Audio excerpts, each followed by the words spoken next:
You'll never provide the lifestyle he deserves, Victoria sneered, looking around my modest apartment with obvious disgust. Look at this place, it's barely fit for students, let alone my son.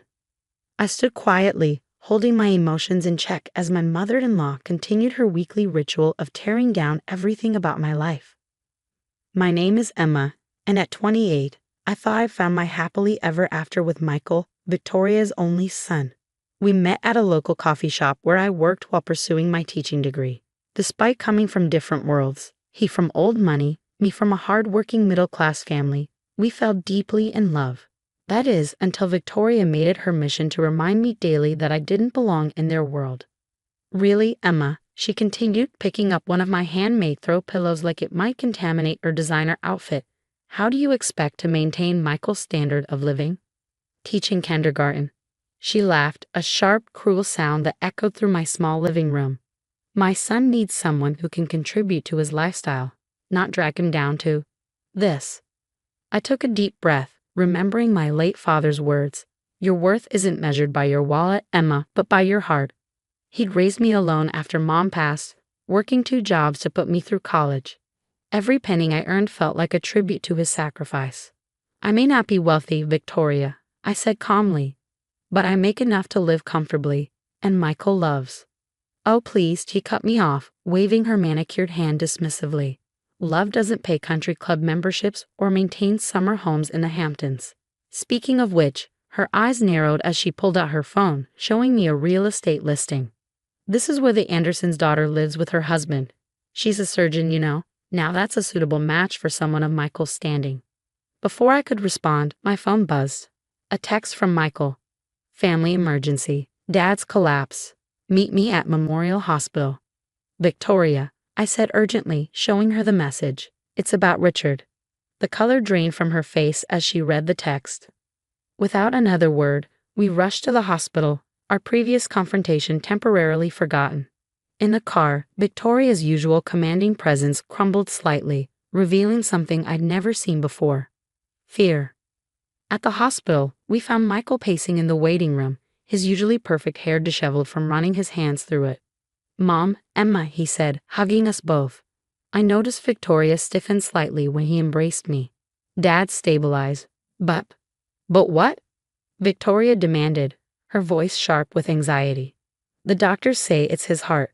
They're running tests, but it doesn't look good. Over the next few days, we learned the harsh truth. Richard, Victoria's husband and Michael's father, had been hiding his declining health for months. The doctors discovered severe heart disease, requiring immediate surgery and a complete lifestyle change.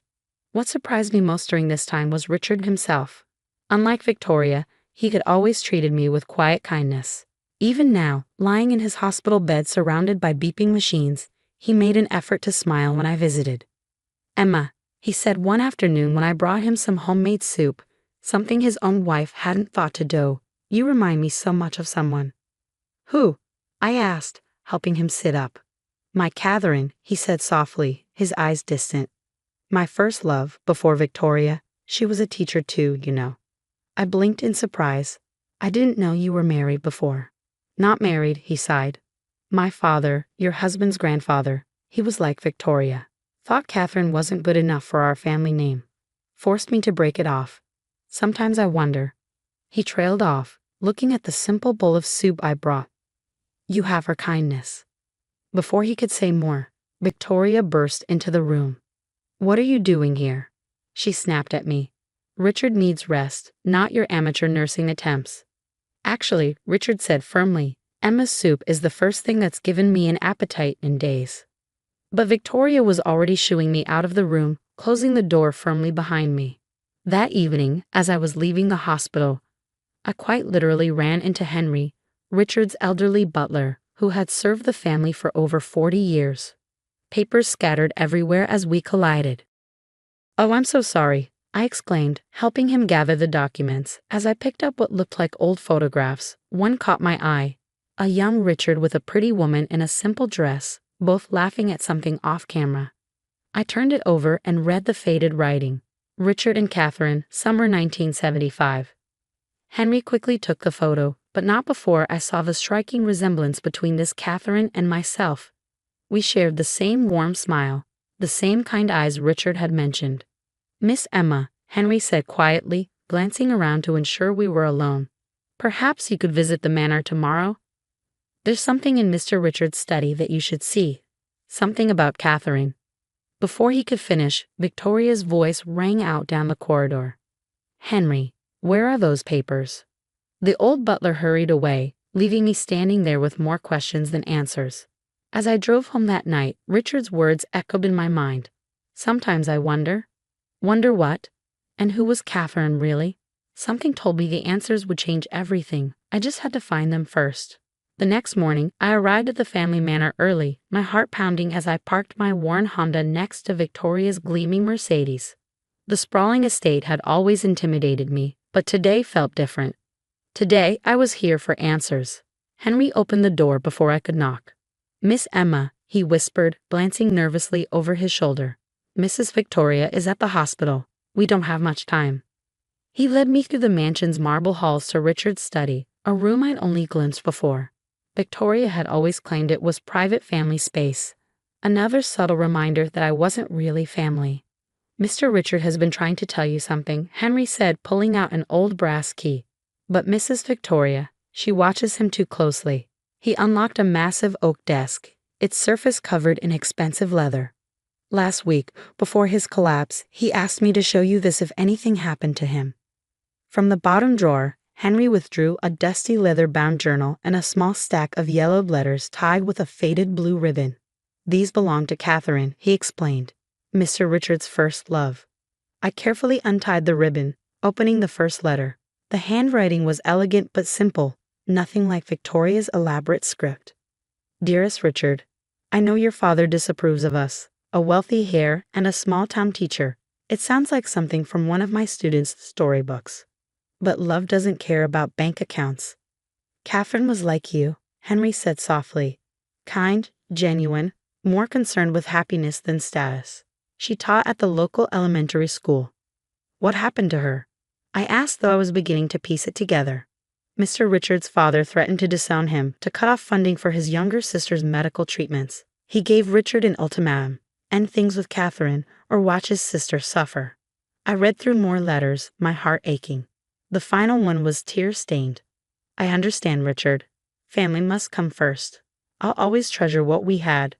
A month later, Henry continued, Richard met Victoria at a charity gala. Her family had the right connections, the right background. They were married within the year. As I turned to the journal, something slipped out, another photograph. This one showed Catherine holding a baby, her face glowing with joy. The date on the back, March 1976. "Henry," I gasped. "This was after they broke up." The butler nodded gravely. Catherine discovered she was pregnant shortly after Richard ended things. But by then he was engaged to Victoria. Catherine never told him. She didn't want to ruin his life, she said. She raised the child alone, working 2 teaching jobs. My hands trembled as I opened the journal to its final entry. "My dearest daughter, I'm writing this so you'll know your father was a good man who made an impossible choice. I've never regretted loving him or having you.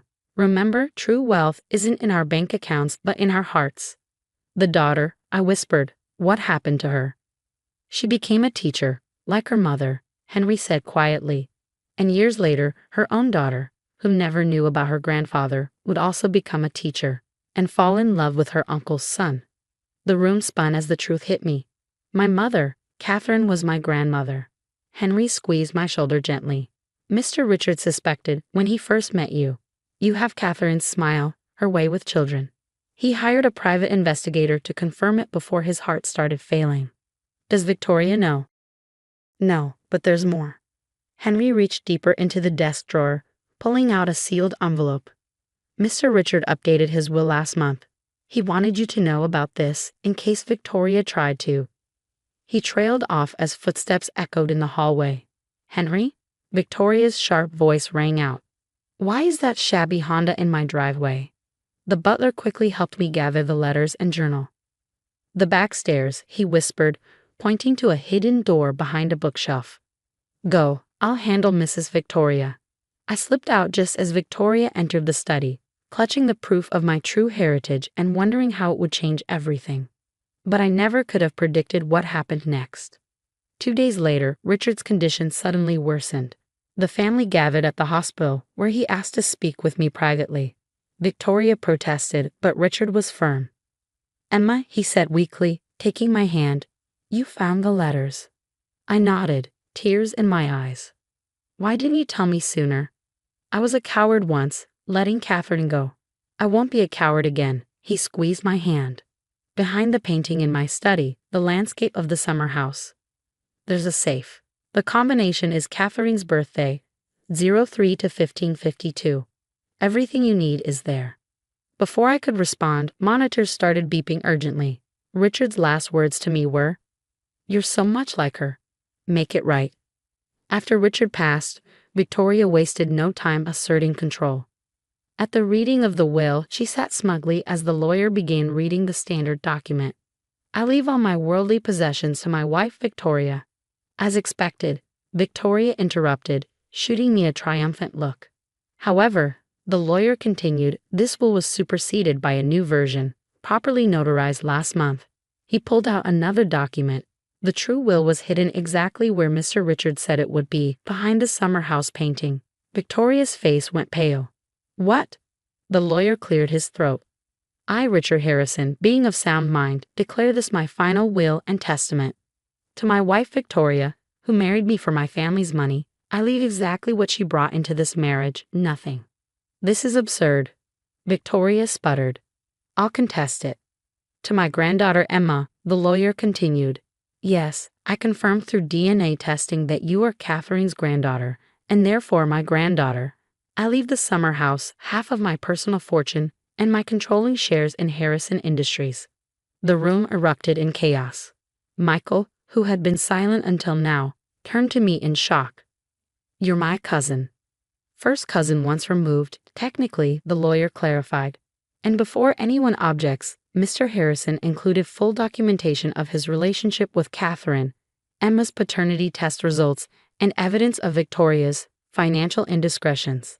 Victoria slumped in her chair as the lawyer revealed how she'd been secretly siphoning money from the company for years, believing no one had noticed. Richard had noticed everything.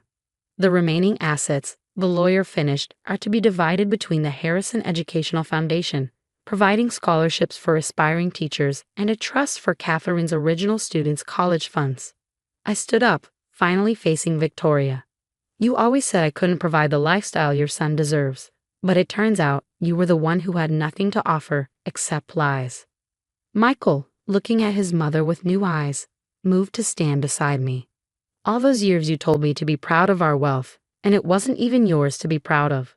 Victoria left the manor that evening, her designer bags considerably lighter. Last I heard, she'd moved in with her sister in Delaware. All her social media accounts mysteriously deleted. The story of Catherine and Richard became a family legend, one I proudly share with my students when they worry about not being good enough. The summer house is now a retreat for teachers during their vacations, and the Harrison Educational Foundation helps dozens of students pursue their dreams regardless of their background. Michael and we realized our relationship was better as family than romance. He's now dating a kindergarten teacher he met through the foundation, and Victoria will be horrified to know he's never been happier. As for me, I keep Catherine's photo on my desk at school. Sometimes when I'm grading papers late at night, I swear I can feel her and Richard smiling down at me, proud that their love story finally found its happy ending. Just not in the way anyone expected.